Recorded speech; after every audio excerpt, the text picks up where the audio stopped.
It's a subcontinental battle that's provided some spice over the years. Yes, they may be neighbours. When they cross that white line, there's always been something to take away from the game, whether it's been close, whether it's not been close. And often the battle begins even before a ball has been bowled. Lots of words said, particularly from the Bangladesh camp before the game started. But all in all, it should prove to be a great cricket match. Coming from one of the prettiest cricketing spots in the world, the Adelaide Oval, a little cloudy, a little blustery before the game started, and even a possibility of a few sprinkles later on. But all in all, we're hoping for a sprinkling of good cricket. And right here to preview that game on Cricbuzz Live, I'm joined by Zaheer Khan and Bhattacharjya. The battle of the neighbours historically has always provided something, even though cricketing-wise, it may have been a mismatch from time to time. May have been a mismatch from time to time, but you've had close games also, you've had shocks also, 2007. So you've had it all over the place. And I think that, the spice is the fact that, the moods are up, and Bangladesh traditionally has very emotional, ebullient fans, so the reactions are high. I think Indians want to calm things down. They don't want things to get so exciting, and the Indians really hype themselves up for an India-Pakistan match. But I think for Bangladesh, playing against India or Pakistan is the real deal. This is the games that they really look forward to. And it's for them, the way they've approached it, it's been a fascinating survey for me of how Shakib, the statements he's made before the match and all. And I'm still trying to work out whether what he's trying to do, where go with his statements. But when it comes to the opposition, and Rahul Dravid is one particular word that he used, which I think sums up his own play, but it also sums up the kind of approach that India are having to this game. Meticulous was what he said. And I think that's the way India would want to approach this game. They wouldn't want to just be scrappy for anything and let any quarters down. Especially after the game against South Africa. And you've seen with this Indian team, every time they've suffered a loss, they've come back very strongly. So that is something which we can expect from the Indian team. Batting is something which will be the focus of the team. You want to make sure that has been your strength and have been spoken about. So you want to make sure that all your batters are in good nick leading up to the knockouts. So that is something which will be very important. That is something, the conversations from the previous innings which we've seen. The South African fast bowlers really got the better of the batters, put them under pressure. So they would want to go out there and stamp that authority in batting again from this game. Well, let's just update you for a start with the toss. India are batting first, not because they chose to. Bangladesh won the toss and invited India to bat. I guess maybe looking at the conditions, Bangladesh are feeling that they'd prefer chasing, but I don't think Rohit Sharma and company would mind putting runs on the board. Absolutely, and this has been a World Cup for actually setting totals. If you look at the way teams have traditionally batted, because of the surfaces, because of the way things have played, people have preferred to bat first. England, a team that used to be the experts in chasing, have 3 times batted first in this tournament, and the last match they proved exactly what they could do batting first. So I don't think India will be particularly, this is not like Dubai where a toss like this means, the match, 80% of the match is done. I think India would say, okay, we've lost the toss, we don't mind going into bat, setting a total that makes sense. But I think the word he's using is again meticulous, because I think both sides know that if both play to their potential, India will win this match. So the running has to be, unless India makes mistakes, so which is why Rahul Dravid is talking about being meticulous, being prepared, ticking all the boxes, doing everything right. Because they said if India does what they do, they should win this match. Yes, so I guess what Joy is saying, if India are at 80% and Bangladesh at 120%, that would be the kind of scenario where Bangladesh would be able to create the upset that Shakib Al-Hasan is talking about. But in terms of teams, everyone's been asking the question, DK yes, DK no. I can answer that, DK yes. And the second question, does Huda go out? Does Akshar Patel come in? I can again say, yes, that is the case. So here just to confirm the teams, Akshar does walk in place of Deepak Huda, and Dinesh Karthik has fixed his back, and he's back. Well, this is something you can expect from the team management. They've been very methodical with their approach. They've been saying that, okay, this is the way we've planned the World Cup. We're going to stick with our philosophy. This is what we believe in. This is what is going to give us the result. So all the changes, if you see, they've been in line with that. The another thing which I've liked is that you leading up to the World Cup the whole year, you keep talking about players resting for the World Cup, players doing this, you managing players and stuff. And when you go in the tournament, at times you get carried away and say that, okay, we are playing against the lesser team. Let's give someone else a chance, and we are resting players. I think that's one thing we've not seen, which is a great thing, because you've been managing everyone's workload for the World Cup. So come World Cup, Exactly. you got to play all the games. So that one thing which this Indian team has done, which is good. They've now been very strategic and very clear with their processes. Now Akshar is someone who they've started the tournament with. They used Huda as a tactical change for that particular game, because they wanted to strengthen the batting on Perth track, and also looking at the left-handers in South African batting lineup. They felt that maybe if need be, Huda can chip in with the ball as well. The conditions didn't really allow for the team to do that, but still that was the basic thought process. Now we go to Adelaide and Akshar is back. So you can kind of anticipate that this is the thought process Indian team has been, and there is nothing wrong with that. The other way they've used Akshar, of course, is as the only left-hander in that middle order. Because if Pant doesn't come into the side with DK retaining his place, then Akshar again remains the only left-hander. Absolutely. I think what Zach is saying, just to build on that, I mean, what basically the Indian team is saying is, this is our philosophy, this is how we play. Okay. A year back, 2 years back, you might have an Indian team saying that once you've given Deepak Huda a chance, you need to give him a run. But what does the Rahul Dravid camp or the Rahul Dravid philosophy say? It's not about giving a player a chance. It is about giving Team India the best chance for winning. So if in this track, it's, this person, Deepak Huda, who needs to get a chance because of this particular situation, so be it. But even if he doesn't get a fair enough chance, the idea is not to give Deepak Huda a fair chance, but to give India the best chance for winning. So there's clarity of thought. Now, I appreciate that, because that means everyone in the Indian team or the Indian fans know exactly how India is thinking and how they're going about it. Now, sometimes you'll execute right, sometimes you'll execute wrong. You don't get it right all the time. But at least your thought process for the match, and how they've actually, even in the media, spoken about why they're playing a particular player or not playing a player. Like everyone was worried that the DK experiment, DK at 7. Was it DK or Pant, till the World Cup, we were not sure. But once they took DK, they have stuck with him, because they believe that at 7, he gives them an acceleration. And at 7, you're not going to get that many opportunities with the bat. So Rishabh Pant, if he comes into the order, somebody else will be batting at 7 who won't get opportunities. But that's what I'm saying, that at least the Indian camp this time has been consistent with the way their philosophy is working. And it helps that Rahul Dravid also backed TK to perform that role, and luckily the back was in place for Rahul Dravid to continue to back him. See what I did there? But the other one person who was talked about briefly, especially against Bangladesh, Zaheer, was Yuzi Chahal, because they've had their problems against wrist spin. But you just tell yourself, listen, we've got a strong lineup. We're going to stick with Ashwin. We're going to persist with him. And we're not going to just change horses for courses only because of a particular perceived weakness in the opposition. Well, if it was tactical, yes. So that is something which you just picking up from whatever you've been seeing so far in the tournament. And now we are getting to the back end of the tournament. Now everything is going to matter. So if your player which you backed is Ashwin for the semis as well, and you know that he's going to play a role, then you have to back him through and through, and that is something which is very important. If you right now just do the change on form basis, it's not going to go too well for the individual and for the team as well, because that's how you had planned. You knew that, okay, these are your men who you are trusting with delivering for your team. So that has been the thought process. You look at the previous game. You right now, if you leave out Ashwin, you're not going to help him gain more confidence. You're only gonna put a dent in his confidence going forward. Yes, if the tournament is over and done for him, then you can definitely make that change, but not otherwise. And that's something which is fair as well right now. So if tactically Yuzi is coming into play, then I'm sure team will make that change.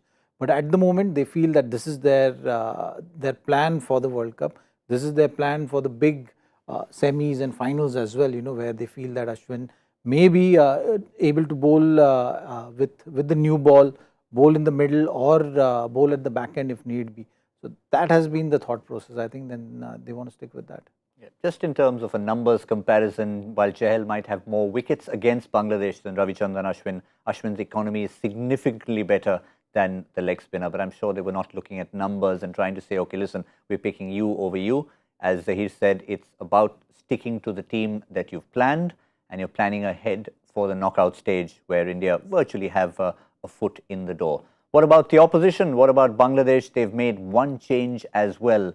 And you can see the person missing from that lineup is Shommo Sarkar. So it looks like they've put in a bowler for a batsman, which is an interesting call there, Joy.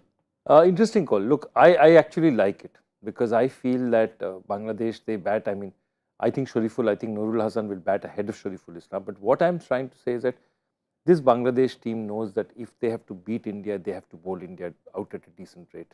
They cannot win it by just, by batting. They need the wickets.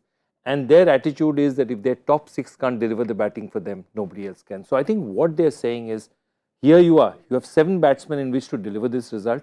If 7 batsmen can't do it, 8 batsmen can't. But against India, I want a full bowling complement. I want a bowling complement that gives us a chance for bowling them out for 130, 140. And again, I like this. Why? Because you are taking risks. And again, we come back to that same thing. When one side is stronger than the other, then the team that plays it straight and meticulous and doesn't want to make a mistake is India. The team that wants to risk it. So it doesn't matter to Bangladesh today whether they lose by 40 runs or whether they lose by 20 runs. But what they're saying is, can I create a mismatch by which there's a chance for me to win by 15 runs? And I think that's what they're playing. So they are playing what they feel is their strong card, which is that they're taking risks. Because they're saying, we're the weaker side, we'll take risks. That extra bowler gets me a couple of wickets, gets India out. My top 6 batsmen can do it for me. And so I like it. Both teams are playing strong tactical games according to their own strengths. And Bangladesh is just taking risks, and they need to take risks because they're the weaker team. Yeah, it would be, because Shakib Al-Hasan had made a statement that yes, the batting needs to improve. So you think on the back of that statement, you might even strengthen your batting or hang on to Shommo Sarkar, who also has the ability to bowl a little seam up. And India, of course, has known a little bit of Shommo at the back end of games. But Shariful, an out-and-out quick bowler, I think they're just looking to assert themselves on the opposition. And as Joy said, 7 should do it for you in terms of batsmen. See, you got to tactically figure out what is your best chance of winning the game. And when you look at this Indian batting lineup, you know that batting has been the strength. So you want to stay in the game. How are you going to stay in the game is by containing this strong batting lineup. So you need extra bowler to do the job for you, and then back your batter. So winning the toss is something which has worked in their favor, because that has been the part of their strategy as well. To do that, you got to get India to bat first. Create that scenario where you are able to contain them, and if you are containing them, then you create that kind of a doubt in India's bowling unit, where they have to really bowl out the skin to save the game. So that is something which has been the thought process. So winning the toss, I think Bangladesh will be happy, because that has been the part of the plan. If you are following this kind of a strategy, then you need to know what is the kind of score you are chasing. If it's in excess of the par total on this particular pitch, then you kind of know that, okay, fine, we gave ourselves the best chance, it didn't work out. But if you are able to restrict India between 140, 160 on this track, anything can happen. You can put any bowling lineup under pressure, provided you get those partnerships. That's what the short format is all about, isn't it? So you got to hope and create that kind of a scenario, which I think when you look at the Bangladesh playing 11, they've tactically they've done the right thing to give themselves the best chance by adding a pure bowler.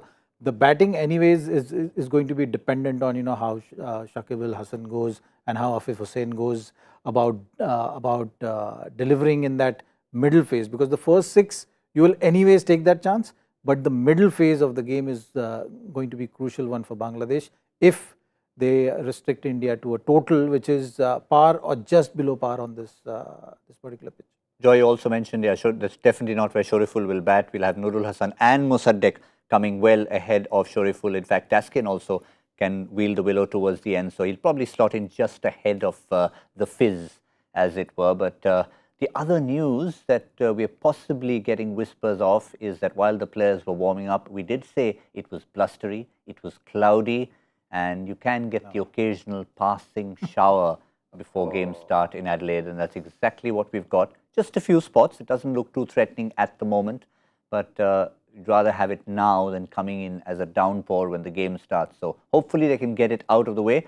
But as and when India do come to bat, one of the areas, if they have to look at improvement, is their batting power play, the way they've approached it. And I think one place, if you have a look at the game against the Netherlands, you know, you'd expect that you could get 60 in a game like that. It was a decent surface. They didn't. Pakistan, of course, was about the wickets that they lost. And South Africa was also about the serious bowling attack coming at them. Yeah, I think India's basic problem is you have two batsmen, both of whom are struggling with form at this point in time.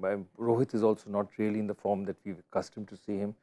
Rahul is also not in the form. And the point is that these are such good batsmen that you can't keep them out saying they're not in form, because you know they're just one match away from being in form.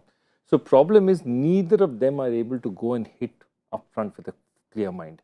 I think Rohit is trying to do it, but I think Rahul is struggling, and I think that is what is putting pressure out there. I mean, when do you have a free mind? When you have a free mind, when you have played quite a few good innings. So today, you know, if Surya Kumar gets out, you know, very cheaply once, it's not going to bother him because he has the weight of a lot of good innings. Whereas Rahul at this point doesn't, for the last 3-4 months, he hasn't seen the kind of success, and he's a prolific batsman. So that's India's problem. They're too good to leave out, and yet they're not exactly in their full form at the moment.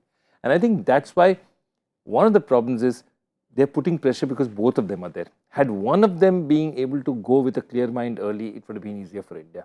It's just not that, but what India does and how Rahul Dravid is approaching it is let's do the processes right. This will sort itself out at some point in time. And that's how India is looking at it, because otherwise you would have said, do I sort of slot somebody like a Kohli up front? Do I give him a chance up front? Do I change it just a little bit?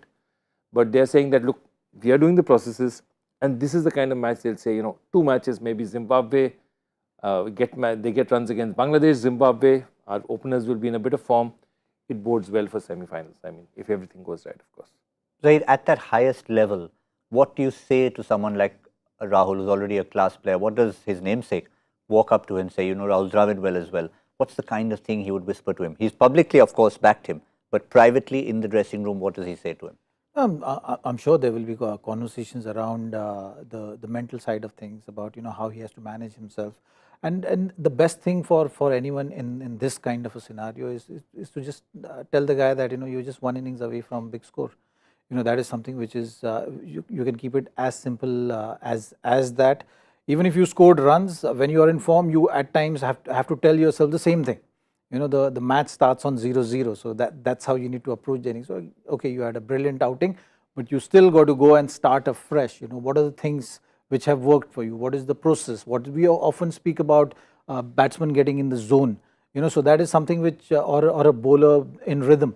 You know, these are the same things. It's a combination of different ingredients. You know, be it the mental side of things, be it the preparation. All of it have to come together, and what's important is to stay in present. You know, when you are in good or bad form, what is important for you to focus on the processes and to stay in present. So that is something is the advice if one has to give to someone in this situation, one must do. But when you're looking at the top order contribution, so far in the tournament, if you see, all the teams have been struggling. You know, it's not that just the Indian team is having this kind of issue, because of the conditions which are coming into play. You are in this format at times in a catch-22 scenario situation, because you want to make use of that power play also, and you know that the conditions are in favor of fast bowlers, so they are making that impact. So sometimes when to impose, when not to impose, you need to quickly assess the conditions, and at times, you know, take that calculated chance of hanging in there till the time that movement goes down. So that is something which Indian team batting needs to figure out by the time they get to the big stage, which is the knockout, that what is that formula which is going to work. Because leading up to the World Cup, you've been hearing that they want to be aggressive at the start, they want to impose on the bowlers, but the conditions in the World Cup so far have not been that. You've seen against South Africa also, they tried doing that. So that is something which you need clarity on, that okay, we've planned our World Cup like this, but now here the conditions are such that even if you take time and not lose wicket and create that strong platform for your middle order to then come and impose in those middle overs, and maybe start that charge of the back end of the innings, which you see the power hitting a bit earlier than later, maybe at the 10-over mark. Those are the conversations I think is important. That clarity is very important for Indian team in the next couple of games before they get to the big one. Would there also be a situation where for someone like a Rahul or any coach really, who has to choose different players in terms of how receptive they are to either whispers or criticism? Would there be some players who just like to be left alone if they're in a bad patch, and others who actually want to be spoken to? No, absolutely. And you're completely right about that. Whatever little experience I've had in seeing dressing rooms, successful dressing rooms, there are some players who just, they know what they want to do, they know what they need to do, they know how they want to. Like, a great example was somebody like a Manoj Tiwari or Rajak Kalis. They wouldn't often want to bat if they're not going well. Lots of people want to go to the nets and keep batting and have the bowling coach telling, a batting coach talking to them about what they're doing right or wrong. These two, like Kalis would just stop batting and he'd just do throwdowns. Manoj Tiwari would just do throwdowns and just, that's all he'd play just to get that feel of, comfort. And so every player is unique. Some players will look at a lot of videos. Okay, Rahul looks like the kind of kid who might look at a lot of videos saying, what am I doing right? What am I doing wrong? Others don't want to look at video at all. They just want to think about it, focus on the next game and move forward.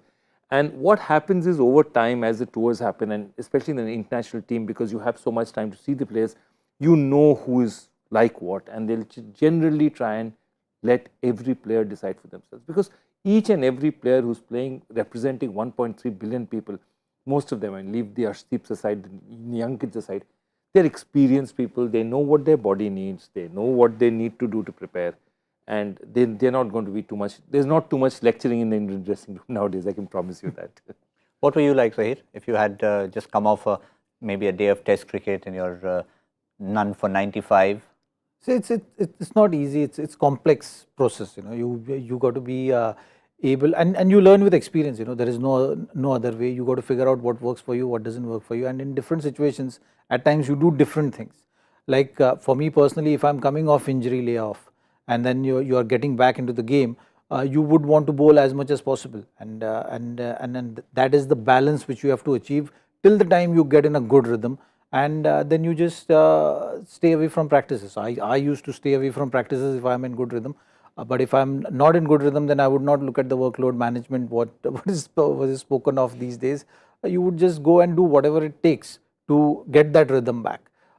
Similarly, if you're not able to go out there and perform, so you got to just focus on the basics, focus on the things which have worked for you when every time you've gone through that kind of a phase.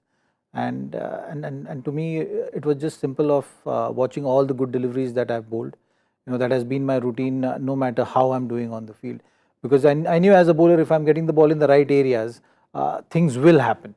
And if I'm not able to do that, then whatever the issue is, you got to go and figure out in the nets and practices, or go out and play some domestic games to get that kind of a mindset going. Well, in terms of the batsman, one person who's approaching yet another landmark, as if he doesn't have enough. We've gone 26 minutes on the show and actually not discussed a certain Virat Kohli yet, which has been remarkable. But we will slip him in at this point in time, because Mahela Jayawardene is at 1,016 runs in the history of T20 World Cup cricket. Virat Kohli is on 1,001. Got to 1,000 runs in Perth, was dismissed straight after that. So just another little landmark, another feather to become the highest scorer in T20 World Cup history, but an important role for him to play, particularly because of all that we've been talking about, Rohit, Rahul and company. Yeah, absolutely. And, given all that's happened with him in the past 3, 6, 9 months, the way he's come back and that great weight at, 70, 71, what's going to happen now? Is he going to move forward? And I think he's there's so many ghosts that he's laid to rest. So he almost seems, the last few matches, he seems like a man with a huge weight off his shoulder, And if he can keep this kind of mood, if he can keep what gave him so much joy and gave him so much form against Pakistan, I think it's very special for India, because player like that, big players have a huge amount of influence in the dressing room as well. and somebody, a happy Virat, somebody who's a Virat who's settled, confident and happy with himself is very good news, not just for his own form, but for the form of the rest of the players. And I think that is the kind of thing that we're looking for from a player like Virat. So I think he's now reached a stage in his life where these sort of, highest World Cup scorer, highest T20 World Cup scorer, these are not the things that are bothering Virat Kohli right now. He's saying, can I help India win another World Cup? Perhaps that's what he's thinking. I helped them in 2011. Can I help them with this one? That's where he'd be. Yeah, I mean, you've seen the transition from the young man who played in that final in Mumbai in 2011, almost went unnoticed because of all the other big stars who were there. Sometimes everybody other than Dhoni's shot was unnoticed. But really, the transition from that Virat Kohli to the Virat Kohli we are seeing today, as Joy said, it's not about the landmarks, it's about the achievements and the team's achievements. And the contribution. I think he's at that stage, where it's all about contribution, not only just with the bat, but also the kind of influence he can have on the whole group. That is something which is very important. I'm sure Rahul Dravid, Rohit Sharma at the moment will be looking at that kind of a responsibility being put on Virat, to make sure that everyone is thinking how Virat thinks, because what has been the hallmark of his career is that the kind of drive which he has had, the way he has pushed the bar higher and higher, and the experiences which he's had, which is the battle against Anderson, or this last phase which everyone have been talking about, and now he's out of it. So there is so much of experience which he has of dealing with different situations, dealing with the pressures of performing at the highest level, staying at the highest level. First time he's actually spoken about the mental fatigue, which he's had, and everyone were wondering that how he has led his career, by putting so much energy when he's out on the field, not only with the bat, when he's in the field also, the kind of energy which he goes on doing his business with. Everyone kind of knew that at some stage you're going to feel that. So, finally I think that phase, the last phase which we are talking about with Virat, was the phase where he understood that and acknowledged that, and now he's out of it. So that is the biggest asset I feel that he has now, of knowing what it takes to manage yourself to stay on top of the game for so long. So I think that's something which is a invaluable experience for all the others who are on that journey right now, or maybe just starting that journey for them. Having Virat around and having those conversations is going to go a long way. And all these milestones which you're talking about, it's just the byproduct of you staying on top of your game for so long and achieving that consistency. Also, I have a feeling he'll probably have a double D&D on his Adelaide hotel room. Yeah, we spoke about it, but yeah. Yes, we certainly did. But yeah, we also had our Joy Factor question for you. Maybe you can give a quick reminder for those who may have just exclusively tuned in for the Bangladesh game and ignored what happened between Zimbabwe and the Netherlands. Yes, it's an interesting one. Which Indian cricket played more than 60, about 65 ODI matches, did not bat in 30 of them, and yet has made a one-day international century? All right, and maybe I'm going to throw one at you, since you had a Joy Factor question. How many ODIs did the great man take to score his first ODI century? Sunil Gavaskar. No. Then? The only great man we're talking about, Virat Kohli, right now. Ah, that's a good question. I don't know that. Took a pretty long time, did it? No, I'm blank. Tell me. I don't know the answer myself. He got so many of them after Exactly. that you've lost touch. Yeah, I was just. What's Virat's first century? 2000. Was it the World Cup 2011? Yeah, I think 2011 he got the same match that Viru got 175. Correct. But did he get something before that? I'm just trying to think whether he got something. Yeah, 12 innings. 12 innings is what I'm not my words. I've just been told it's 12 innings. But is it the World Cup in 2011 or is it before that? No, it was 2009 in Sri Lanka. Ah, Sri Lanka, correct. 2009 versus Sri Lanka at the Eden Gardens, and that was the game we're talking about. But that was just an extra little bit of trivia we're throwing in. The rain does appear to have disappeared, which is good news. It just was a little bit of a sprinkle. So we will have India batting first. Another reminder, if you just happen to have popped in, Bangladesh have won the toss. They've asked India to bat first, and it should be a cracker of a contest at a chilly, blustery Adelaide Oval. Will that make a difference to the 20-over totals that we were thinking about, Zaheer? Not really, I think. You would expect India to come out all guns blazing and get to 180, 185, around that, I think. 180, 185. Ooh, set the bar high. See, I think traditionally Shakib bowls well against India, but if the ball is slightly wet, it may not be that easy for him to. So I'd stay somewhere there. I'd say, since he's got 185, I'll go about 175 at least. I mean, I expect India to get that much. Ah dear, that's where I was going to go. Now I'm in a dilemma. I'm in a complete dilemma. I don't want to just squeeze in at 180, and I don't want to be ungenerous to India. So I'll just throw it out there. How about a 190? How about a 190 India? Come on, let's play against the conditions.